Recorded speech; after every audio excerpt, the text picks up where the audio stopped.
So I'm very excited to have the world premiere for Last Best Small Town at Theatricum Botanicum for a couple of reasons. First and foremost, it's an adaptation of a classic piece of American theater. So I think that the actors and the creative folks there are very versed with the kind of dramaturgy that the piece is built on.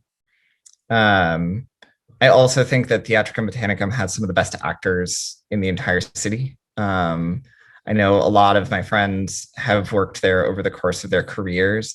It is a beautiful venue and a wonderful place to work, especially in the summer. I think that there is nothing quite like seeing a piece of theater outdoors in an amphitheater.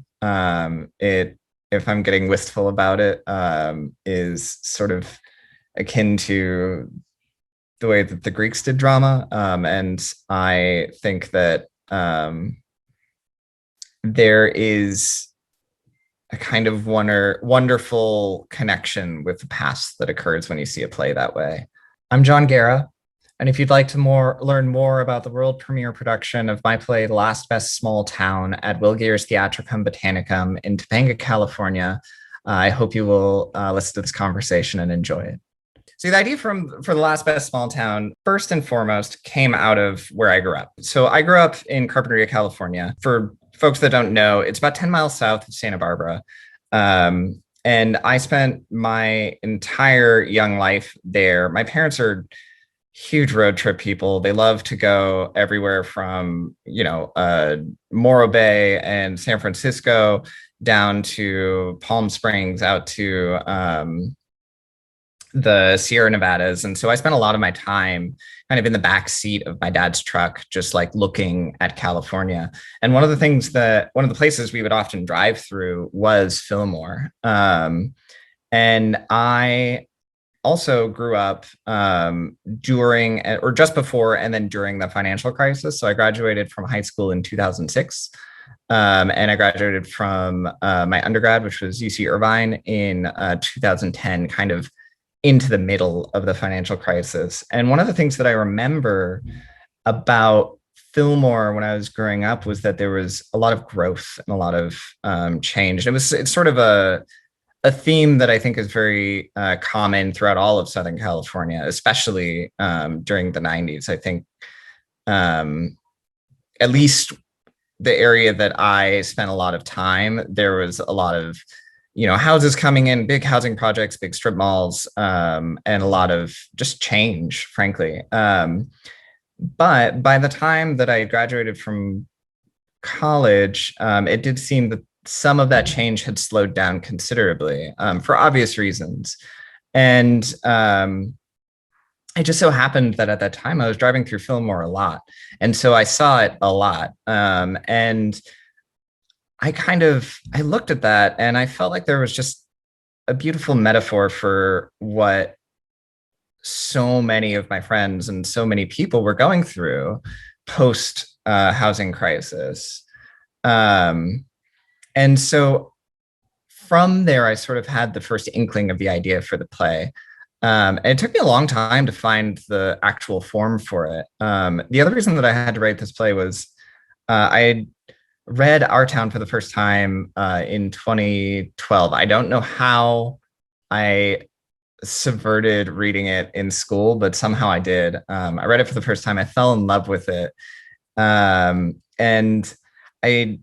looking at that play just felt like, oh, I found the home for this idea of a play. But in that idea of the play, I felt like there were things about my life that was very different from Thornton Wilder's piece of fiction. I mean, for starters, I'm not a New Englander. I'm also half Mexican, and so there were a lot of elements that I felt like could be an opportunity for updating it to speak to me and speak to the world that I grew up in. And so I saw this opportunity at with Vagrancy Theater Company, their Blossoming project. It was basically a call to reimagine a piece of classic fiction or classic theater. And so I took it and I started writing this play. Over the course of a year, it went through 1,000 drafts. It got to where it is now. So The Last Best Small Town takes place in Fillmore, California, just before and during the financial crisis of 2008. It follows two families that are longtime neighbors. One is Latinx, one is white. And over the course of the play, we see their children fall in love, grow up, and sort of reckon with the limits of the American dream, especially at that time. So I'm very thankful to have a wonderful group of actors and a wonderful creative team that are involved in this project. Ellen Geer will be directing. As far as the actors are concerned, there are 8 characters in the play. I'll be working with some folks that have been with the project from the very beginning. So Richard Azurdia plays Benny Gonzalez, kind of the patriarch of the Gonzalez family. And he's sort of been with the project since like my very first draft and like the very first public read of it. Leandro Cano will be performing the playwright.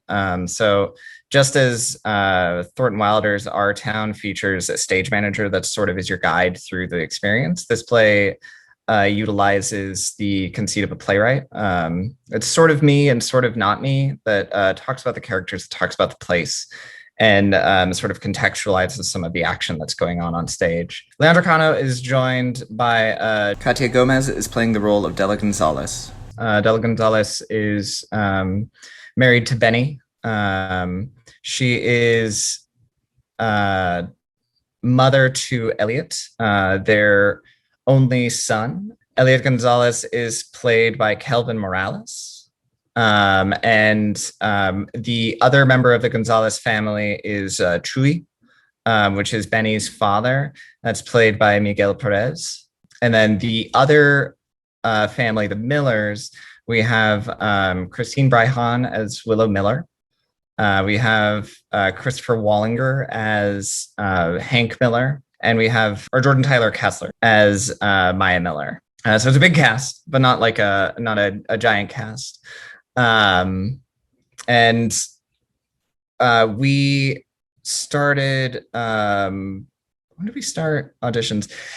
Auditions were held in, I believe, May and June. So we went through a lot of rounds and everyone was fantastic. I could not be happier for this cast. And I think it's going to be a truly fun, well, I hope it's going to be a fun experience for everyone, but I think it's going to be a wonderful group of humans to explore this project with.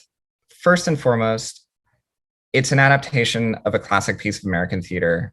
So I think that the actors and the creative folks there are very versed with the kind of dramaturgy that the piece is built on. I also think that Theatricum Botanicum has some of the best actors in the entire city. I know a lot of my friends have worked there over the course of their careers. It is a beautiful venue and a wonderful place to work, especially in the summer. I think that there is nothing quite like seeing a piece of theater outdoors in an amphitheater. If I'm getting wistful about it, is sort of akin to the way that the Greeks did drama. And I think that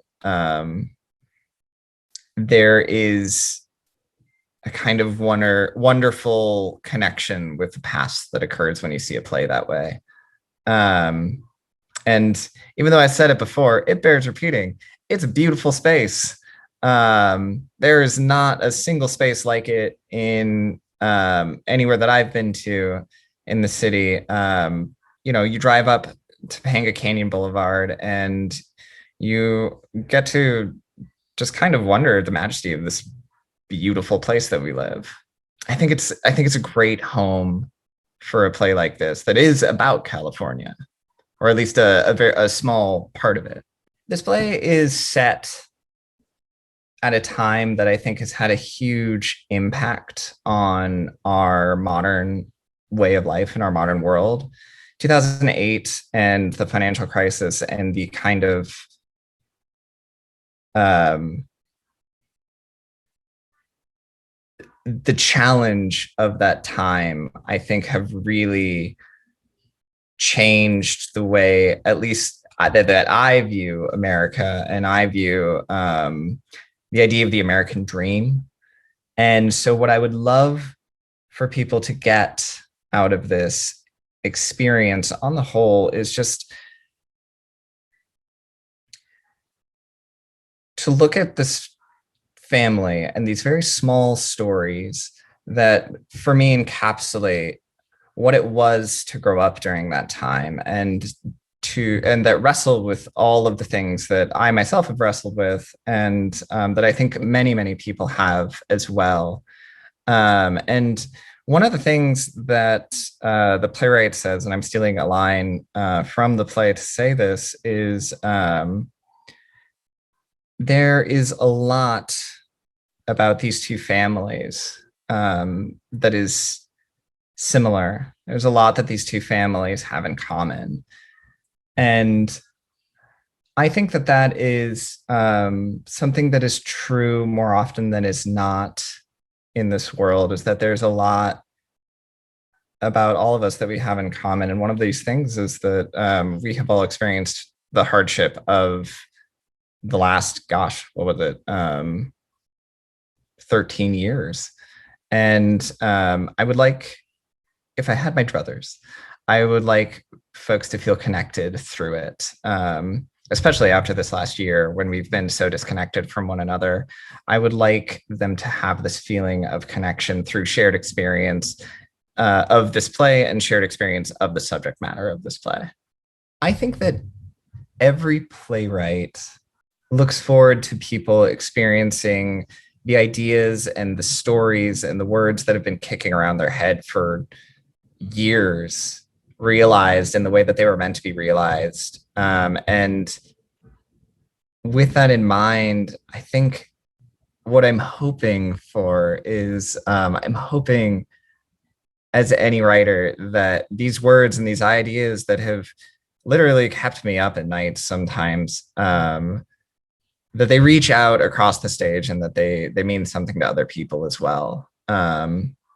That folks see themselves in this very specific story about these two very specific families, and that they feel seen through it. And that's what I'm looking forward to and hoping for at the same time, is that folks that come and see this play have that experience and have that feeling of being seen. Because I think that when you do have that experience, there's nothing more magical in the theater than seeing yourself in a story that is very different, maybe similar, but is also could be very different than your own lived experience. I think that folks in Southern California should go to this play because it's a play about Southern California, or at least about, as I've said a few times, a very specific slice of it. I feel, growing up here and spending my time very immersed in the theater, that while Los Angeles is very well represented in film and TV, and while so many places are very well represented in the theater, the specific Central Coast and slice of life that is Southern California, where I grew up, is not often represented. And aside from being able to, go to a play that's about here, or someplace very near here, I deeply hope that I have represented it well and spoken to and spoken truthfully about it. And so I think that I would say that I would like you to come see it because I would like to have a conversation with you about it. I would like to have a conversation with folks about their experience of 2008, their experience growing up wherever they grew up, and dealing with the kinds of pressures that are put on us by the American dream and by attempting to kind of conform to this idea of the well-lived American life. And I also I think it's going to be a good time. I think it's a love story. It's hopefully funny, and I hope that also in a very real sense that it's a beautiful kind of return to the theater after we have spent so much time in our houses and so much time experiencing things alone, even Zoom experiences. We end up just looking at our computer, and though there are many people involved with it, we're not getting that kind of in-person contact that that I've said is, so essential to the theater. And so this is an opportunity to get back out there and to experience a play in the way that it was meant to be experienced. So The Last Best Small Town is a play about growing up during the financial crisis, but it's also a play about the limits of the American dream and the kind of challenges that it puts on everyone that lives in this country. And I think everyone that comes in contact with this country. Growing up, there was always a kind of, the thing that I always say about this play when I talk to people at, events and things is that it's a play about two families that are the same in almost every way except their race. And it also looks at how the American dream affects each of them differently. It challenges them in different ways, and it puts different requirements on them. And over the course of the play, they're really kind of forced to reckon with those challenges and with the limits of the lives that they were hoping to live. And so with that in mind, it's a play that I like to think of as a play without any bad guys, except for the big bad guy, which is the impossibility of the American dream. And so with that in mind, I like to think of it as a very humanist play, of a play that I hope I have been kind with, and a play that is more compassionate than it is not. I'm John Guerra. Thanks for listening to this conversation. And if you enjoyed it, I hope to see you at Will Geer's Theatricum Botanicum this end of the summer and fall for my world premiere production of my play, The Last Best Small Town.